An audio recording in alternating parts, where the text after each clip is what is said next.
Bonjour, toujours et toujours, votre enseignant de la langue française, Monsieur Mohamed Sador, est avec vous.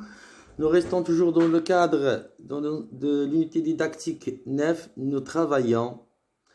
Avant de commencer, je vous souhaite la bonne santé et la bonne vie à vous, à vos parents, à vos chers, à toute votre famille. Et j'espère que vous allez bien. Alors, une nouvelle leçon de lexique. On va parler aujourd'hui des mots génériques et mots spécifiques préservés pour votre niveau, le niveau de CM1 ou le 4e année de l'enseignement primaire. Pour commencer, on va visionner un petit schéma. Alors, on dit nom générique ou mot étiquette. Vous avez vu pendant le niveau de CE2, dans un cours de lexique, les mots étiquettes. Alors, les mots étiquettes ont la même signification que nom générique. Alors, pour mieux éclaircir les choses, les mots étiquettes permettent quoi? Ils permettent de regrouper plusieurs autres mots par catégorie ou par famille. Alors, si on prend le mot classe, autant que mot étiquette au mot générique, dans une classe, il y a quoi? Dans une classe, il y a des chaises, des tables, un tableau, un bureau, etc. Ainsi de suite de choses dans une classe. Alors, on dit ce sont les noms génériques.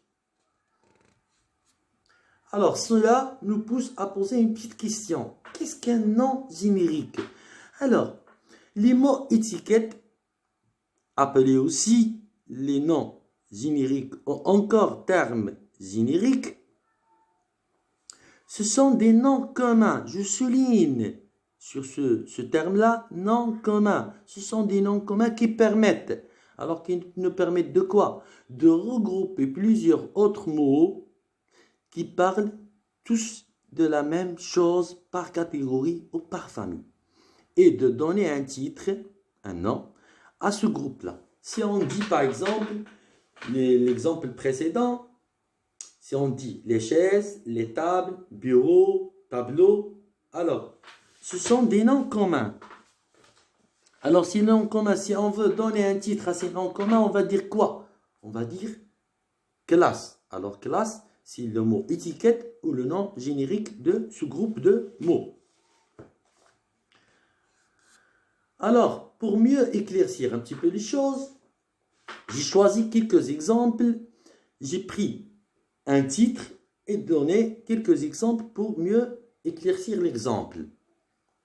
Alors, si on prend le titre animal, alors animal, c'est un nom générique qui peut être un chien, un oiseau, un serpent, un lion, tigre, âne, mouton, chèvre, ainsi de suite. Même chose pour le mot étiquette au générique fleur. C'est un nom générique qui regroupe les roses, les marguerites, les tulipes et ainsi de suite. Troisième exemple, couleur.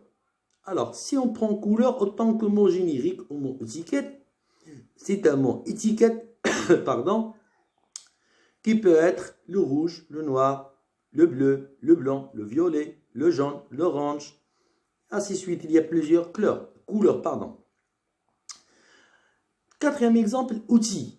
Les outils, c'est les choses qu'on utilise pour faire quelques travaux. Par exemple, c'est un mot étiquette qui peut désigner un marteau. Vous connaissez le marteau, une pelle, un tournevis, la scie et ainsi de suite. Maintenant, on va passer pour donner une autre définition et poser une autre question concernant les mots spécifiques. Alors, qu'est-ce qu'un nom spécifique? Alors, si on dit qu'est-ce qu'un nom spécifique, on pose la question sur le mot spécifique. Alors, on dit les mots spécifiques donnent plus de renseignements car ils ont un sens précis. Alors, ils nous donnent des renseignements sur quoi? Les mots spécifiques ou les noms spécifiques, ils nous donnent des renseignements sur les mots étiquettes. On a dit, le titre qui est un mot étiquette au générique, c'est classe. Alors, les spécifiques, ce sont, les mots spécifiques sont table, tableau, chaise et et le bureau, par exemple.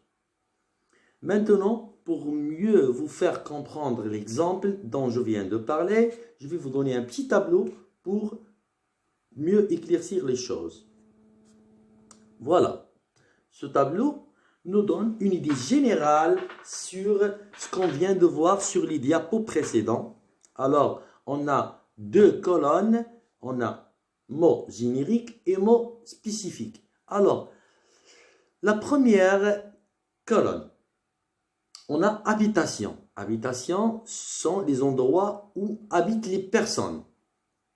Par exemple, maison, une maison, ou appartement, villa, chalet, château, et ainsi de suite. Deuxième colonne, on a métier. Alors les métiers, on a tailleur, décorateur, architecte, brodeuse, avocate, menuisier, maçon, et il y a plusieurs métiers. Aussi, on a les animaux. Dans le dernier exemple, on a les animaux, comme on vient de voir. On a cheval, chien, chat, vache, brebis, girafe, lion, tigre, âne, mouton, chèvre, poule, coq. Il y a plusieurs autres exemples. Jusqu'ici, je vais vous dire merci pour votre attention. C'était Monsieur Mohamed Sadouk avec vous. Soyez nombreux à visionner la vidéo, soyez nombreux à s'abonner dans la chaîne YouTube de l'établissement de Deibouni, préservé pour l'enseignement à distance. Merci, au revoir, à la séance prochaine.